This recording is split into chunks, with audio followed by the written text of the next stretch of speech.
Hello. কি গো, কি খবর? কেমন আছো? তোমরা তো দেখছি পুরো ভুলেই গেছো। হুম। একদমই তোমাদের আমাদের কথা মনে পড়ে না। তা আজকে তো ছেলের রেজাল্ট। কি হলো? কেমন রেজাল্ট করলো? ও, এখনো বেরোয়নি? না, আসলে আমার জায়ের মেয়েটার তো রেজাল্ট বেরিয়ে গেছে। 95% নাম্বার পেয়েছে। তাই তো তোমাদেরকে ফোন করলাম, তোমার ছেলেরটা খবর নিতে। ঠিক আছে, রেজাল্ট বেরোলে খবর দিও। এখন রাখি। কি গো, তোমার মেয়ে শুনলাম চাকরি পেয়েছে, হায়দ্রাবাদ চলে যাচ্ছে। খুব ভালো খবর, কংগ্রাচুলেশনস। খুব শুনে খুশি হলাম। তা মিষ্টি পাঠাবে না? মিষ্টি কিন্তু চাই। আর একটা কথা বলছি, মেয়ের তো নয় নয় করে 29 হয়ে গেল।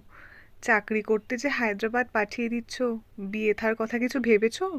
বিয়ে দেবে না? এরপরে কিন্তু বেশি দেরি করলে কিন্তু বাচ্চা কাচ্চা নিতেও খুব সমস্যা হবে।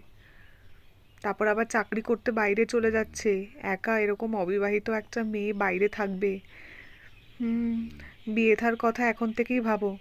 দেখো বাবা, আমি তোমাদের ভালো চেয়েই বলছি, কিছু মনে করো না যেন। কি গো পল্টুর মা, পল্টু শুনলাম কালকে নাকি পালিয়ে বিয়ে করেছে। তা কিছুই তো খবর টবর দিচ্ছ না। তুমি কি ভাবলে খবর না দিলে কিছুই জানতে পারবো না? খুব তো নিজের ছেলেকে নিয়ে বড়াই করতে, আমার পল্টু এই, আমার পল্টু সেই, আমার পল্টু হ্যানা ত্যানা। তা মুখটা ডুবিয়ে দিল তো পল্টু। হুম। তা মেয়ে কি করে? সোনা দানা দিয়েছে কিছু, না খালি হাতে চলে এসছে? দেখো বাবা, আমারও তো জানার ইন্টারেস্ট নেই। তোমাদের বাড়ির ব্যাপার তোমরা বোঝো। জানতে পারলাম এই মুখ সে মুখ থেকে, তাই ফোন করলাম। কিছু মনে করো না যেন। কি গো ঝুম্পা, শুনলাম তোমাদের পাশের বাড়ির লোকটা নাকি বউ পেটায়।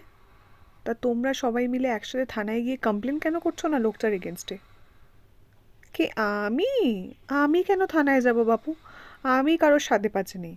আমার বাবা কারোর কোনো কিছুতে কোনো ইন্টারেস্ট নেই। আমি কেন কিছু বলতে যাব? আমি কেন তোমাদের সঙ্গে থানায় যেতে যাব? তোমাদের পাশের বাড়ির ব্যাপার তোমরা দেখো। আমি শুনতে পেলাম তাই বললাম। আচ্ছা, ঠিক ঠিক ঠিক আছে, রাখছি, হ্যাঁ।